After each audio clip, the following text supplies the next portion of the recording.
好，歡迎大家嚟到辯論到場全港小學生辯論比賽2024。賽事由辯論到場主辦學校中聯協辦，比賽即將開始。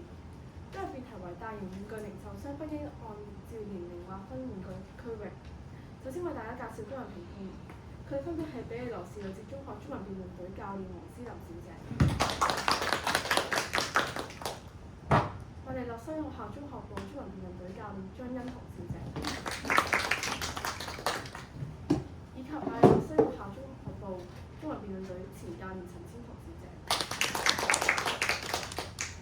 感謝3位評判喺百忙之中撥冗出席，並擔任是次比賽評分工作。接着為大家介紹今日辯員，佢哋分別係正方為保良局莊啟程小學張學平，反方為基督教聖約教會堅樂小學黃日南。接着會宣讀賽規。1. 辯論員於發言時可使用不大於15.6厘米乘以9.2厘米嘅提示卡。2. 比賽進行時，唔夠台上及台下作任何形式嘅溝通。對賽雙方辯員、家長及負責老師，包括辯論隊教練、比賽主席、評判委員組成員，可以喺比賽公佈結果前提出有關情況。經賽會或評判確認違規成立後，交由評判處理。違規辯論員可被扣分或直接取消參賽資格。3. 一切發言均以粵語進行。4. 如果比賽過程中有需要使用外語，辯論員可以將希望喺場上使用嘅外語，又或者寫喺紙上，並於比賽前交由評判審核。如果過半數評判批准，雙方可以喺比賽前使用。5. 為免出現爭議，參賽者需事先收回所有喺預期場上使用嘅外語。評判須應批准參賽者於人名、書名及專有名詞嘅使用外語，為範圍由評判決定。6. 比賽發言期間，一旦懷疑使用外語，主席會立即要求評判投票決定是否需要扣分。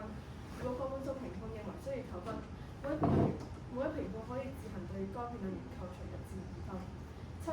外語扣分機制同樣適用於自由辯論環節。8. 任何台上台下嘅辯論員都唔准在人身攻擊對方。9. 雙方主辯結辯法定發言時間為3分鐘，主辯先由正方發言再到反方，辯先由反方發言再到正方。若比賽採用雙辯題制，甲方作正方論，乙方作反方論。10. 各辯論員發言前須向主席示意，計時員將鳴鐘後開始計時。辯論員須鳴鐘後先發言。11. 各辯論員發言時間完結前1分鐘，計時員將鳴鐘1次，以示發言時間即將終結。12. 喺法定時間終結時，計時會連續按鐘2下。示意辯論員須盡快結束其辯論言詞。13. 喺法定時間終結10秒過後，計時員會連續按鐘數下。超時嘅辯論員將會被扣分。發言時間以計時員嘅計時器為準，至於計時員嘅計時器顯示超過法定發言時間15.00秒，即係15.01秒過後，即屬超時。14. 扣分制度如下：法定發言時間終止15秒過後，每過5秒，委評判將對該辯論員所得分數中扣除5分，如此類推，不足5秒亦當5秒計。15. 計時員有責任確保計時及響鐘準確，為計時員有所失誤時，一經發言後應即時請示評判，評判可決定是否補足時間。如果過半數評判批准，受影響嘅辯論員可以重新發言或補足時間。16. 校方主辯法定發言後，有1分鐘嘅時間給予評判記錄雙方主線。17. 雙方結辯發言前有1分鐘嘅時間給予雙方結辯作準備。18. 1分鐘記錄主線時間後，隨即進入自由辯論環節。19. 雙方進入兩輪自由辯論，喺自由辯論中，雙方各有2分鐘嘅發言時間。20. 喺自由辯論環節中，辯員可以選擇一次過將發言時間用盡，亦可以自由分配時間，分開數次發言。21. 第一輪自由辯論環節先由正方發言再到反方，如此類推。第二輪自由辯論環節先由反方發言再到正方發言，如此類推。22. 發言同學必須站立，時間計算以落座為準，即某方同學發言完畢及坐下後，時間計算方轉至另一方。如辯員發言後沒有坐下，時間計算值則不會轉換。21. 自由辯論環節中，計時員對於該參賽者嘅發言時間限前1分鐘響鐘1次，喺發言時限完畢時響鐘2次。本環節不設緩衝時間，當發言時間用盡後，主席將即時終止其發言。24. 當某方發言時間用盡後，主席將不會宣讀另一方餘下時間，該方可發言直至時間用盡為止。請問雙方對賽規有冇疑問？冇嘅話，比賽正式開始。而家有請正方主辯，你有3分鐘嘅發言時間，準備好請從計時。在座各位大家好，討論辯題之前，我哋要釐定兩組字眼。第一，大玩具零售商，佢嘅特點係空間大，賣嘅玩具多，唔係普通嘅屋邨小店。香港嘅例子有玩具反斗城，喺美國加州，佢哋就以超過500名員工就為之大玩具零售商。因為行入大玩具零售商，大家唔可以眼睇晒所有玩具，所以佢哋又需要將玩具分類，方便顧客選購。第二，性別劃分，即係用社會對普遍男仔同女仔嘅印象，將玩具分類，例如蜘蛛俠會擺喺男仔區域，而芭比公仔淨係會出現喺女仔區域。我方唔認為應該咁做，而係應該按照種類去劃分玩具區域，原因有二。第一，玩具本質冇話俾男仔定女仔先啱玩，玩具係小朋友嘅玩伴，以快樂、安全、有啟發性為目的，所以我哋平時見到嘅玩具唔會寫明啱男仔定女仔玩，而係會寫啱幾多歲嘅小朋友去玩。根據15年肯塔基大學心理學教授同加州大學社會學講師嘅研究，如果冇零售商嘅引導，原來小朋友選擇玩具並會有一定嘅偏好。例如男仔唔係特別中意車，而女仔唔係特別偏愛粉紅色。以車嚟做個例子啊，好多女仔都中意睇賽車，又識得揸車，點解要將車標為男仔先可以玩嘅玩具呢？但係玩具零售商又會將粉紅色嘅玩具擺喺女仔嘅區域，男仔就係藍色，但係男仔中意粉紅色，女仔中意藍色，又有啲咩問題？所以根本冇劃分嘅需要。第二，將玩具貼上性別標籤不利兒童發展。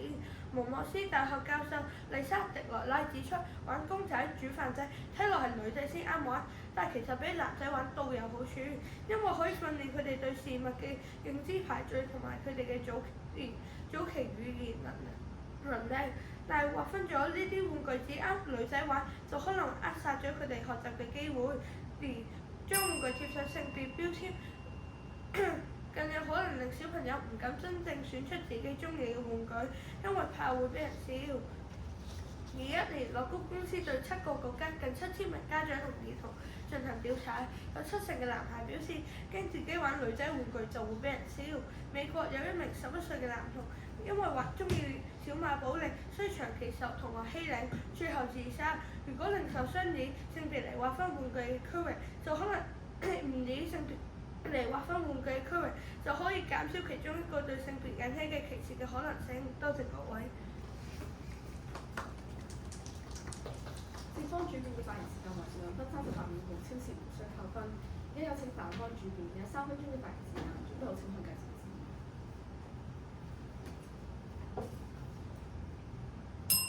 主席、評判在座各位大家好，我方立場係反對大型玩具零售商不應按照性別劃分玩具區域，因為有方同學只係將不應解讀為道德義務，我方解讀為不切實際、虛偽中立。有方只係喺道德高地講風涼話，而忽略咗大型玩具零售商生存需要。我方要從兒童、家長同零售商嘅角度去進行思考。我方反對辯題原因有3：一、忽略生理及心理差異。心理研究指出，男仔女仔喺發展階段對玩具偏好有明顯差異。男仔偏好動態遊戲，例如車同球類；女仔偏好社交互動，例如玩公仔同角色扮演等等。有研究報告顯示，幼兒階段男女對顏色、遊戲方式都有明顯差異。呢種差異受先天因素荷爾蒙影響。雖然性別係唔應該限制興趣，但玩具嘅設計已經隱含咗對唔同性別嘅吸引力。所以限制兒童嘅發展唔係零售商，請有方同學唔好倒果為因。2、混淆消費者認知，隨之以性別分區令商品陳列混亂，反而不利於兒童自己揾玩具。玩具消費決策嚟自家長，多數家庭仍然會用性別作出選擇。消費者習慣咗依賴性別顏色標籤快速篩選商品，隨之以性別分類可能會增加咗選擇嘅難度。英國哈姆雷斯玩具店喺2018年試行中性陳列，就因為顧客投訴激增而恢復分區。批評過度去性別化，認為兒童應有自由選擇權與性別分類無關。玩具設計廠商嘅責任，零售商只係因為生計配合市場需要作出合理分區安排，而但係今日有分同學就係強迫玩具零售商冒住風險進行另類分類。3. 取消性別分區損害企業營運。零售商要對股東同埋員工負責，分區係會將收益最大化。冇按性別分區反而違反咗玩具嘅設計，增加人手協助揾玩具等等。強行將公主同超人放埋一堆，佢哋只會睇到眼花繚亂。原本一站式嘅周邊產品分散擺放，導致即下降，反而將佢哋按性別分類開，帶動到消費。亦有長輩會自己買神秘禮物送俾小朋友，例如生日禮物等等。大型玩具零售商好明白，按性別分區又可以大大節省呢類人士嘅時間，從而增加商家嘅營業額。將玩具分咗性別擺放係咪異性就唔可以買呢？多謝各位。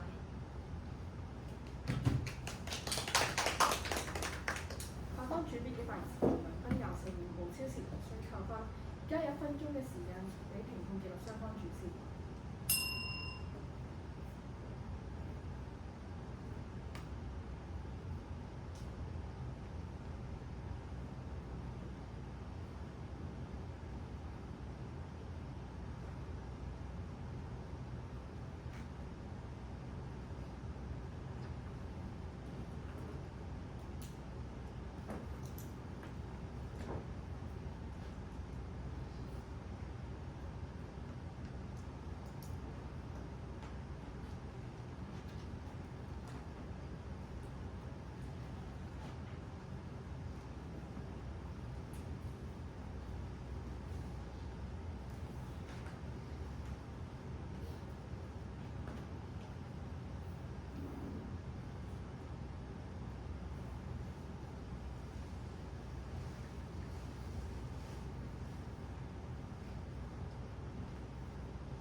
記錄雙方主持時間完畢，召開兩自由辯論環節，新改2分鐘時間發言，只能正方開始發言。準備好請向第前。有分同學，你覺得男仔可唔可以玩芭比公仔啊？有分同學其實男仔當然可以玩芭比公仔啦，雖然有分同學話佢哋會俾人取笑導致自殺，但我方想講其實佢哋男仔去咗寮仔區度買玩具，銷售員亦都唔會特登去問佢哋係買俾邊個，佢哋可能係買俾朋友送俾人哋當作係一個生日禮物，或者佢哋覺得尷尬可以去網購㗎嘛。咁但係如果你話佢哋覺得尷尬啊嘛，點解我哋唔直接用種類嚟劃分？我係一個男仔，我去到女仔嘅區域，我長時間逗留，可能有其他選購嘅人用奇嘅目光望住我，咁咪令到我覺得尷尬咯。咁我哋用種類嚟劃分就可以避免呢種情況發生咯。咁其實分類，種類分類嘅好處其實真係唔係咁多嘅，咁反而用咗性別分類咧，佢哋可以更加方便咁樣去選購玩具㗎嘛。有方學認唔認同？我唔認同，因為種類其實你譬如要揾一啲球類，跟住你直接喺球類，你擺晒一堆球類喺種類嗰度上面寫住球類，咁唔係更方便人購物咩？咁球類其實都會印有一啲男女中意嘅顏色，例如藍色或者紫色、粉紅色等等啦。咁樣亦都會印有一啲公仔嘅喎。有方同唔知你有冇見過咧？我有見過，但係咁，我想問有分同學啦，男仔中意粉紅色，女仔中意藍色有冇問題啊？有方同學咁樣梗係冇問題啦。係咯，咁我哋直接用種類嚟劃分，咪就可以俾消費者更多選擇咯。其實我方嘅意思就係、一間玩具零售商咁大，其實佢哋可以自由選擇去行㗎嘛。咁但係佢哋可以自由咁行，但係你要知道佢哋行可能好漫無目的咁行啊嘛。譬如你想買嘅玩具其實出現喺男仔區域，但係你係一個女仔咧，去咗女仔區域揾極都揾唔到，咁點解我哋唔直接去用種類劃分，更方便消費者選購咧？消費者漫無目的咁樣去，咁點解消費者要漫無目的咁樣去行入玩具店先？咁佢哋入去玩具店梗係有原因㗎啦，咪就去買玩具咯。係咯，咁我哋用種類劃分，咁咪更方便佢哋購物咯。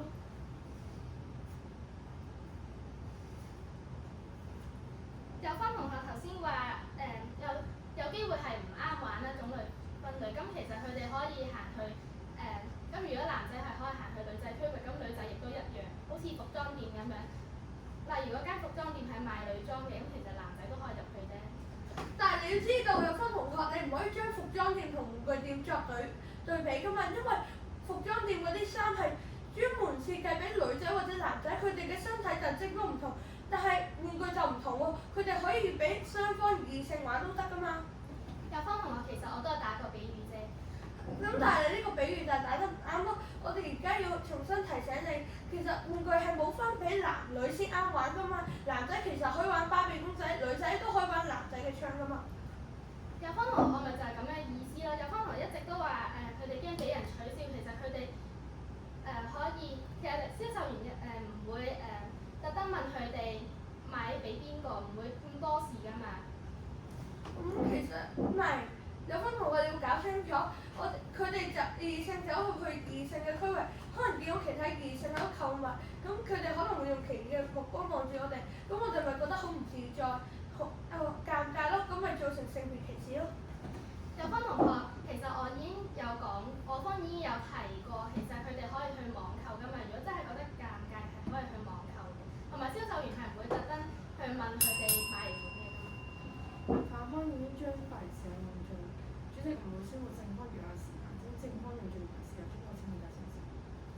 有方其實一定強調咁男仔係可以玩女仔玩具，但係只係分咗更方便選購，其實種類都可以好方便選購㗎。第一輪自由辯論環節時間結束，而家進入第二輪自由辯論環節，雙方各2分鐘時間。先由請出反方開始發言，準備好請問大先生。有方同學其實性別分區係可以令到收益最大化㗎喎。咁如果嗰間鋪頭本身嗰間零售商本身生意唔好嘅，咁係咪都要堅持取消分區咧？係啊，但係你賺錢嘅同時，你要對道德進行一個平衡，你唔可以因為你賺多啲錢，而犧牲咗消費者嘅諗法。佢哋可能想買佢哋中意嘅玩具，但係你就係因為正咁樣，所以令到佢哋冇得揀自己中意嘅玩具，因為驚會俾人笑咯。咁如果嗰個女仔係中意吉蒂貓嘅，咁佢哋買咗吉蒂貓嘅樂高啦，咁隔離又係關於吉蒂貓嘅周邊產品，咁嗰啲客人咪會買埋一份咯，咁從而咪會增加咗收益咯。咁用種類嚟劃分都可以㗎，你嗰個區域叫吉蒂貓，咁咪可以有咁中意吉蒂貓嘅人士咪會去嗰度購物咯，咁已經咁方便啦。有方同學啊，你知唔知道其實性別分區都可以令到方便更多去選購咧？咁但係性別分區係方便，但係同時佢會產生一個歧視嘅現象發生啊嘛。因為我方已經強調咗好多次，你喺個男仔去女仔嘅區域，你會覺得好尷尬同唔自在。你周邊嘅人都係女仔去購買，咁你覺得唔自在，我哋用種類劃分就可以避免呢種尷尬嘅情況出現咯。有方同學咁樣，零售商有冇劃定一條界線，叫男仔唔好去女仔區嗰度買嘢？冇啊，咁我哋用種類去劃分就可以直情避免晒所有會出現尷尬嘅情況咯。咁咪就係咯，所以根本就唔會導致有方同學所講嘅問題。但係佢哋咪會覺得尷尬，所以我哋咪要用種類劃分咯。如果用性別，你一個女仔去男仔區域，見到周圍都係男仔去選購，咁你咪覺得好尷尬咯。有方同學我已經多次強調，銷售員係唔會特登去問會問佢哋係買俾邊個，或者佢哋係當神秘禮物係送俾朋友嘅咧，咁樣係咪唔得先？有方同學，我想問關銷售員咩事啊？有方同學話男仔買芭比公仔會好尷尬啊嘛，咁樣佢哋買咗之後，咁銷售員會唔會特登去問佢哋，你哋係買俾邊個㗎？唔會啊。咁咪就係咯，如果真係覺得尷尬，可以去網購㗎嘛。唔係啊，我嘅意思係你係一個男仔去買芭比公仔，你見到周圍嘅人都係女仔去購買，佢哋會用奇異嘅目光望住你，而唔係銷售員㗎。其他人以奇異嘅目光望住佢，咁佢哋會覺得害怕，咁所以佢哋係可以去網購㗎嘛。我方已經多次強調㗎啦。但係如果佢哋真係想去實體店咧，你既然講到佢哋會覺得尷尬啊嘛，咁我哋更應該用種類嚟劃分咧，有分同學。有方同學我已經多次強調㗎啦，佢哋係可以男仔區去女仔區，佢哋用奇異嘅目光望住，咁有方同學有冇見過女仔行入男仔區度買嘢，男仔又去女仔區嗰度買嘢？冇啊，因為而家嘅商店都係用種類品牌年齡去劃分㗎嘛，咁已經取消咗對社會對男女嘅性別刻板印象咯。英國哈姆雷斯玩具店喺2018年試行中性陳列，但6個月之後銷量下降20%，而恢復翻分區。咁但係雖然你嗰個係有例子，但係你要知道消費者如果真係想揀自己嘅玩具，好似我開邊講佢哋想買，但係你係分咗性別，咁又可能令佢哋揀唔到自己真正中意嘅玩具，因為佢哋會驚俾人笑啊嘛。有方同學頭先都有提及過一啲西方嘅國家係接受中性陳列嘅啦，但係英國哈姆雷斯玩具店唔同喎，佢哋係唔接受中性陳列，跟恢復因為投訴激增而恢復分區。反方派時間已經用盡，主席唔會宣佈正方餘下時間。請反方派出餘下用盡餘下時間，總共剩下1小時。有方其實一直強調嘅玩具店其實可以賺取更多利潤，因為係性別用性別去劃分，但係其實我哋要用性別同道德做個標準，我哋唔可以因為賺錢而犧牲咗消費者嘅選擇。第二輪自由辯論時間已經結束，而家仲有1分鐘結辯準備時間，準備時間開始。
準備時間結束，先請反方結辯作結，有3分鐘嘅發言時間，準備請判計時間。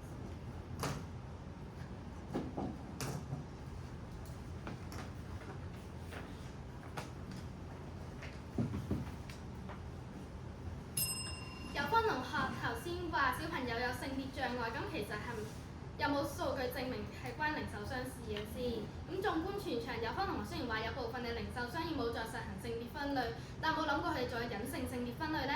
粉紅色同藍色嘅玩具，零售商仍然習慣將佢哋分開擺放，因為小朋友第一個感覺就係睇包裝嘅顏色。多國研究發現，3歲後嘅兒童有性別化顏色偏好，例如女仔偏好粉紅或者紫色，男仔偏好藍色或者綠色。有研究指出，當提供樂高玩具，若果將佢塗成粉紅色，女仔嘅選擇率會上升至78%。所以實行性別分類能夠令收益最大化。零售業嘅目標係滿足多數客戶需求。根據數據顯示，有85%嘅家長仍然會按傳統性別偏好選購玩具。取消分區可能會導致客群流失，違反市場規律。英國哈姆雷斯玩具店喺2019年保留性別分類後，仍然有大量顧客按傳統習慣買玩具。據玩具產業雜誌調查顯示，73%嘅家長認為性別分區可以顯著提升選購嘅效果。就好似服裝店分男女裝一樣，都係合理嘅分區，都係為咗方便，而唔係限制選擇。女仔亦都可以着男裝衫，男仔亦都一樣。廠商更願意男仔區加入科學女仔角色，亦推出更多照顧型，例如護士、男廚師等嘅角色，而唔係只有超級英雄同軍人等。喺女仔區加入工程類玩具、女角色太空探險套金等等，亦都能夠保留到男女分區，方便小朋友自主選擇，亦都能夠令小朋友自由發展。性別係與生俱來，唔應該將佢視為對立。父母可以教導仔女跨性別選購，要包容接受。零售商嘅任務係服務消費者，而數據顯示，中東或亞洲部分國家性別分明嘅玩具陳列仍然係主流。就香港為例，如玩具反斗城亦有分明男女玩具區域，所以唔應該否定性別分類嘅價值。劃分男女區域有助於店員更快速咁為家長挑選適合玩具給予孩子，避免帶嚟店鋪因人手不足而影響服務質素。廠家、零售、員工、消費者經濟環環相扣。如果取消咗性別分類而引發投訴、霸買嘅情況，係咪最有零售商同道德義務畫上等號呢？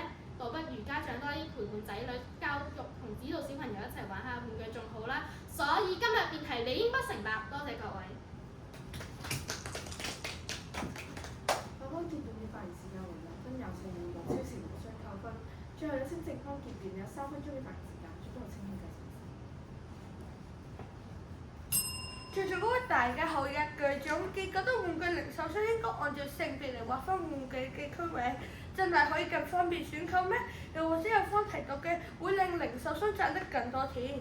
試諗下，一個妹妹同爸爸入到玩具店，佢哋好自然就會去咗女仔區域揀玩具，點知行晒成個女仔嘅區域，小妹妹話揾唔到佢想買嘅嘢，入問先知原來佢想買咗喺男仔區域嘅工具箱系列玩具，咁樣分真係方便呢？我就唔覺得啦。時代轉變，育兒嘅方式都有唔同，大家知唔知道有懷孕嘅家長為咗令年幼嘅子女更容易接受將出生嘅細佬妹，所以買咗個同人相似嘅洋娃娃俾佢哋，教佢哋學識照顧佢哋，又可以訓練佢哋手腳協調。試諗下，呢個自尊心較強嘅哥哥喺女仔區域見到洋娃娃，佢會唔會產生呢種諗法呢？我係唔會玩女仔啲嘢㗎，咁就無疑扼殺咗佢哋學習嘅機會。小朋友未必明白，但係零售商可以避免上述情況發生。大型網店亞馬遜喺2015年玩具產品搜尋引擎取消咗對男仔同女仔嘅分類。我哋最熟悉嘅玩具反斗城，唔理係網店定實體店，佢哋都以年齡、品牌、種類去劃分，唔會再以性別。小朋友係一張白紙，我哋唔應該限制佢哋嘅創意同埋抹佢哋天賦同興趣。例如有好多玩具如煮飯仔、穿珠仔、化妝玩具，都覺得係女仔專利，但係現實有好多廚師都係男性。中學更要求男同學學家政，要識得煮嘢同心思。中學有好多，而且有好多男仔比女仔更貪靚，佢哋會化妝、戴耳環同護膚。小朋友對玩具嘅發展有好大。玩具對小朋友嘅發展有好大影響，包括會令佢哋思考自己嘅未來嘅職業，自己應該中意啲咩。所以大型玩具零售商作為小朋友經常購物嘅地方，佢哋更唔應該宣傳性別刻板印象，而係應該俾小朋友知道自己可以自由咁選擇自己中意嘅玩具，唔使加入性別嘅標籤。最後，大型玩具零售商更應該負責起社會企業嘅責任，喺業務發展嘅同時，應該對社會帶來正面嘅影響。多謝各位。正方結變快時代2分25秒，無超時無需扣分。經過一番爭辯，比賽嗰一段落，而家給予評判時間5分。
一次咧，即係你主編嘅時候，咪講話2018年嘅時候有零售商嘗試去唔跟性別分區，但係影響到佢嗰個公司嘅營運，同埋啲人投訴。你可唔可以講多次嗰個例子出嚟？你主編嘅時候。英國哈姆雷斯玩具店喺2018年試行中性層面，就因為顧客投訴激增而恢復分區。咁但我想了解多少少係嗰個例子本身係因為嗰個零售商佢自己即係將啲類別劃分得唔好啊，定係本身即係你行中性嘅劃分玩具區域呢個做法係有問題？即係有冇多少少關於佢嘅背景資料係講係嗰間零售商做得唔好，定係成個劃分本身唔可行？佢本身係有分性別分區嘅，但係後尾佢就改咗取消性別分區，但係顧客投訴激增，最終都係恢復返。好，明白。咁我就想問翻正反雙方各自一個問題，唔係同一個問題嚟嘅。根據你嘅立場底下，究竟成間即係零售商佢喺劃分玩具區域嘅時候，佢會點樣劃分？即係正方就係要話唔應該跟性別，應該跟種類別咁樣啦。然之後反方就係話本身因為有啲性別上嘅條件限制或者係分類係會令到件事方便咗。咁所以你當我係一個顧客啦，咁我行入去呢個零售商嘅時候，其實你哋兩邊嘅方案分別俾出嚟嘅零售商應該係點樣劃分嘅？即係例如或者正方可以講先。即係你會分晒種類，咁就可以顧客一入到去就好似嗰啲超級市場見到嗰個區域擺咩，咁就方便同埋。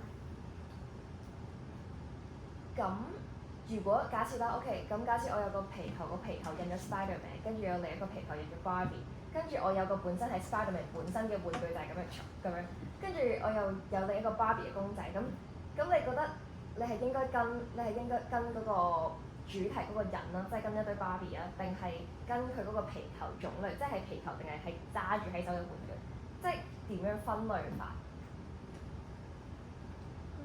跟翻個主題。跟翻個主題。OK。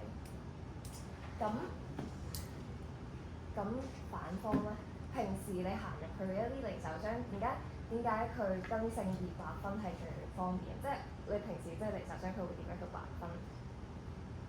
可能左邊係男孩區，右邊係女仔區。OK，咁你可唔可以舉一啲例子係有邊一啲嘅玩具主題外遊戲嗰啲係本身會直接區分係男仔或者直接區分係女仔？我見喺玩具反斗城，我見過係用顏色去分。好，我覺得咧，今日咧正反雙方個問題就係、其實我唔係好 get 到，即係點解，即係我兩個分類嘅方式，邊一個係更加貼合而家，即係更加方便咗顧客，或者係更加迎合到個社會嗰個轉變？因為我覺得大家點講咧？我覺得即係正反雙方未去俾到個畫面，我究竟係零售商佢根據咗兩款，即係我知道傳統嘅分法就一定係跟性別咁樣去劃分玩具啦。咁然之後我會知道，如果我唔知道我揾 Spiderman 去邊，咁我就問嗰個售貨員或者個店員任何人啦。咁我就會揾到我想要嘅嘢啦。咁但係我當我跟咗種類去分啦，咁如果我唔知道 Spiderman 放邊，其實我係咪一樣都係會揾翻嗰個店員先？即係其實我任何方式，我只要我覺得我揾唔到我想要嘅嘢，我第一件事都係會揾嗰間鋪嘅 sales or staff 啦。咁究竟唔跟性別去劃分玩具區域唔合理或者唔方便嗰個位係件事？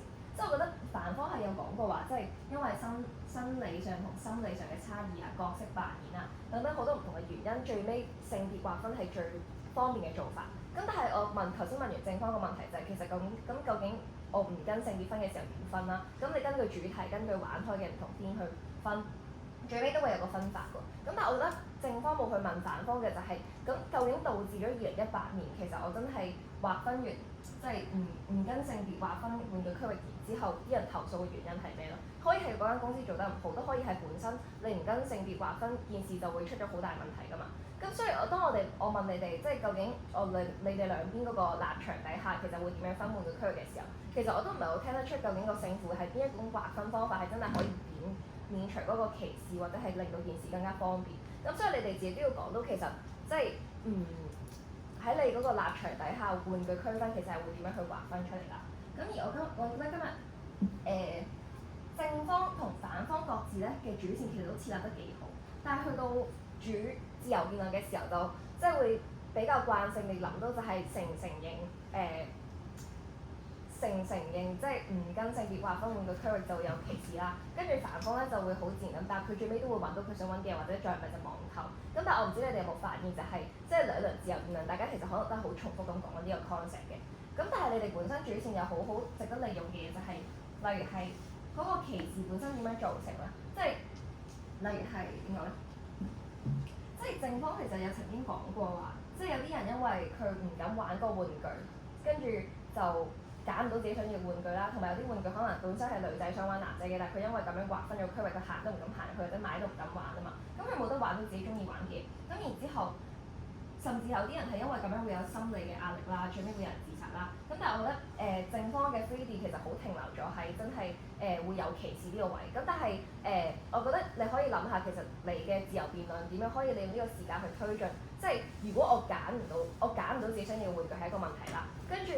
有啲玩具其實係第二個，而家劃分咗去某個傳統性別嘅時候，其實我係適合玩啦，或者我想玩啦。而你自己都有講過，有啲玩具係唔分男女，或者係一啲自由氣，或者係顏色好多唔同嘅喜好，其實冇人有特別嘅偏好噶嘛。同埋你自己揭面都有講過話，即係佢揀咩玩具玩，或者佢最中意嗰樣嘢係乜嘢，係會影響到佢第時大個嘅職業發展噶嘛。咁所以喺你嘅立場底下，究竟我今日未聽到嘅位就係、我而家聽到你會講有歧視，咁但係歧視之後嘅負面影響嗰啲位，同埋對兒童心智嘅發展，我覺得可以多少少數據，同埋你可以揾到唔同嘅例子去證明其實而家啲人即係佢玩玩具或者揀玩具嘅時候，佢越嚟越冇一個特別嘅性別定型咯。咁既然係我已經玩嘅時候已經嗰個喜好已經係撈亂咗，再唔係根據性別定型嘅話，咁咪正係可以反駁到反方講話，其實而家有一啲傳統嘅分門別類咯。因為你自己主辯其實係講話顏色啊、玩具嘅種類啊，其實好多嘢已經變到好多元嘅時候，其實你冇辦法直接有一個劃分。咁所以其實你主辯稿講嘅嘢，其實可以喺你 3D 嘅時候再攞嚟去同對面可以去多啲交鋒啦。係咯，就會令到即係俾多啲論證責任對面講，點解佢嘅資料仲係即係 update 未 update 咯，係。跟住至於係反方啦，我會聽到你講話即係男女本身存在住生理同心理嘅差異，跟住同埋你話有啲公仔係真係男仔或者女仔玩，或者係角色扮演呢啲。咁但係我會期望聽到多啲解釋嘅，其實角色扮演呢一類，即係我男仔定女仔都會有角色扮演㗎嘛。我覺得你應該去真係多啲描述去講，其實真係嗰個根本上嘅差異係咩咯？即係例如係如果我係個女仔，我真係會對住個 Barbie 之後同佢講，然之後 hi 咁樣，即係可以做好多嘢。咁然之後男仔佢真係會跟住個 Spiderman 咁喺度，都係角色扮演啦。然之後咁可能有啲嘢係真係男仔會適合玩啲嘅，即係嗰個傳統嘅性別定型都依然存在，或者係嗰個分類點解係一個最方便嘅方法咯。因為我覺得你會講咗好多，即係而家即係佢係咁樣分，而啲人慣咗咁樣揾，所以件事係好。咁但係如果反方佢將佢嘅立場或者將佢嘅演說再推進啲，就係講話，即係就係因為即係明明我係即係可能你承認點講咧？即係你去到網購嗰個位，其實係有承認到原來即係就算而家有性別定型，或者係有最方便或者係最popular 嘅一種分法都好啦，即係都係有人會選擇去揀另一個性別嘅嗰個玩具嘅時候，咁咪即係其實個偏好嗰個喜好已經變得越嚟越多元，你冇辦法直接透過性別去區分咯。咁所以所以就係如果零售商即係頭先佢咪講話，即係你個講法係話，即係零售商佢係因為佢要賺錢或者係總之根據住顧客佢嘅講法，所以佢揀咗個最適合即係市場嘅方式去營運嘅。咁但係正方就話其實市場營運或者係呢一類嘅嘢，其實凌駕唔到道德或者係即係尊重翻唔同人嘅選項啊嘛。咁如果我係正方嘅，我會問，咁其實如果你既然都講到有性別定型，然之後而家啲小朋友就係因為揀唔到自己嘅玩具而有自殺啦，或者係其實佢哋好多就係冇特別喜好嘅時候，佢行到入去唔敢揀。咁但係我會諗嘅就係你俾一個網購嘅選，俾一個網購嘅講法出嚟啦。咁係咪即係個歧視，即係如果我行到間鋪入邊，即係代表咗有人會去真係歧視我咯。即係如果我揀唔到自己想要嘅玩具嘅時候，即係你之所以俾得網購嘅講法，就係因為原來真係我的確行喺條街度，如果我係女仔，我揀男仔嗰啲玩具嘅話，咁即係有人見到會歧視。咁所以你俾咗網購呢個講法嘅時候，咪即係印證咗其實歧視呢樣嘢存在咯。咁調翻轉就係，如果你俾咗網購呢個方法，咁即係網購即係簡單嚟講，即係將件事 hide 埋咗啦。咁萬一即係我好啊，我而家係避到我揀玩具嗰一刻，冇人會歧視我啦。個銷售嗰個人或者係收錢嗰個收銀嗰邊都唔會歧視我啦。咁但係當我真係去到攞呢個玩具出嚟玩嗰刻，我係咪又會重新接受到呢個歧視咧？咁我會再諗到一個深層啲嘅問題，就係即係如果社會本身就係想兒童有一個健康嘅心理發展，同埋即係尊重翻啲小朋友佢有自己嘅喜好嘅話，咁零售商依然去跟傳統嘅方式去劃分玩具，其實係咪帶頭繼續去加深咗呢個歧視咯？即係我會諗嘅係究竟你傳統嘅零售商佢要嘅佢嘅角色或者佢定位或者佢教育大眾或者佢有啲咩責任咯？即係既然如果即係正方問你，即係小朋友嘅心意重唔重要？佢揀到佢嘅偏好或者喜好中意嘅嘢重唔重要？咁而佢自殺呢啲係咪一啲嚴重嘅問題？即係佢可能你都可以駁佢嘅就係自殺，可能佢都係俾咗一個 case 咁樣啫。咁佢證唔證明到即係原來揀唔到自己玩具呢樣嘢係真係咁嚴重先？即係係咯。咁因為我見到你 NQ 嘅時候都有問過佢，我覺得其實正方冇好直接答到嘅就係、即係我而家係咪將男仔有機會揀嘅玩具擺喺女仔度，佢就唔可以買先？即係其實佢冇答過，佢最終可能我行入另一個區域，如果你根據傳統嘅劃分嘅方法，即係呢個係最方便嘅話，咁其實我只要走入另一個區域啫。咁如果我介入到我喺冇點講咧，我喺依然按照性別劃分玩具區域嘅情況下咁樣擺玩具，而啲人消除到大眾嘅嗰個歧視或者係嗰個目光嘅話，咁其實我照咁樣最 efficient 最快嘅方式去分，其實冇問題喎。咁所以就係、所以點解我開頭問你哋呢條問題，就係、究竟其實我喺正方同喺反方個區域方式其實有咩分別？就係、你哋自己解到嘅嘢咯。如果唔係嘅話，其實我覺得純粹就係、如果嗰啲人佢哋對於自己揀玩具嘅時候覺得個體驗係舒適，咁其實就根本唔係性別劃分嘅嘢，係我最尾揾到自己嘅嘢，然之後去俾錢就走得咯。咁所以你哋要俾多啲例子同埋識做多少少你哋自己本身有嘅數據咯。就係咁嘅大致上。多謝評判嘅寶貴意見。以下會為大家宣佈錯誤，將變頭大型玩具零售商不應按照劃分玩具區域。正方為保良局裝啟程小學張學平，反方則為基督教聖約教會基樂小學上校。因為賽果將以票數分勝負，比賽結果為2-1，由正方保良局